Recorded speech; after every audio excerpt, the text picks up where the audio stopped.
بسم الله الرحمن الرحيم. السلام عليكم ورحمة الله وبركاته. معاكم كابتن باسم الزمر، برنامج كرة مع باسم. النهارده هنقول عن أخبار الرياضة المصرية وأخبار السوبر وأخبار نادي الزمالك والأهلي. إن شاء الله بإذن الله فقرة جديدة برنامج كرة مع باسم.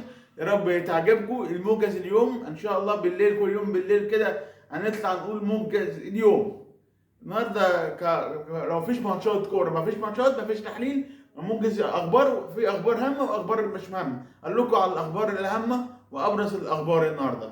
نطلع على بسم الله الرحمن الرحيم على السوبر اليوم.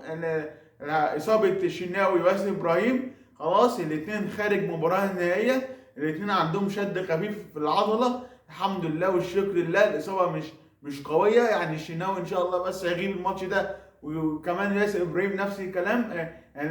يعني الراحه.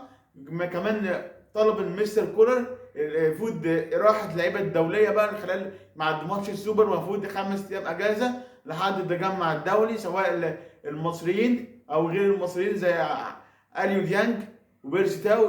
كل واحد فيهم يروح جنوب افريقيا ومالي، وعلي معلول هيروح تونس. طبعا دي الاخبار النادي الاهلي. والحمد لله برضو، الحمد لله خبر سار النهارده وخبر فرحني كمصري. الحمد لله طلع عمر كمال عبد الواحد غياب عن الملاعب لمده 10 ايام. الحمد لله غياب، اصابه خفيفه. الف سلامات على عمر كمال عبد الواحد، وكويس عشان جاهز برضو افريقيا باذن الله. باذن الله عمر كمال جاهز افريقيا. الحمد لله والشكر لله. تعالى بقى النهارده نتكلم عن اخبار نادي الزمالك.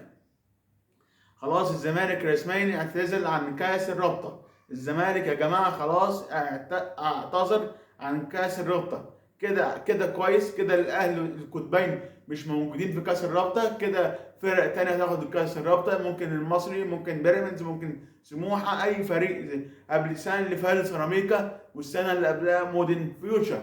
اي فريق ياخد كاس الرابطه باحسن، عشان كفايه الدوري والكاس. الاهلي والزمالك طبعا، اما بقى كاس الرابطه والحاجات دي الفرق الصغيره، عشان السوبر يبقى 4 فرق سوبر جامد، وكل يعني كل حاجه. كمان الزمالك هيشترك في الدوره في الامارات. 4 فرق، الرجاء والاهلي جده والزمالك وفريق من الصين. في البطوله دي هتتلعب خلال سواء في الدوري افريقيا او اسيا. عشان يا جماعه اللي مش عارف، البطولتين برضه هتلعب في نفس اسيا. هتلعب قبلنا بيوم بس. افريقيا هتبدا يوم 13، اسيا هتبدا يوم 12. يعني قبلنا بيوم. بطوله اسيا هتبدا برضه. اللي عايز يتفرج يتفرج، ولا عايز يتفرج على افريقيا كله على قنوات بي ان ماكس سبورت. كل الجديد مع باسم الزمر. ان شاء الله عندنا اخباريات وحصريات. كل الجديد مع باسم الزمر هتلاقيه. الكرة مع باسم ان شاء الله فقرة جديدة. احاول اطور من نفسي، واحاول امتعكم كمشاهدين قناة الكرة مع باسم. كل الجديد مع باسم الزمر. ما تنسوش اشتراك. والكرة مع مين؟ الكرة مع باسم. شكرا. السلام عليكم ورحمة الله وبركاته. هنا القاهرة.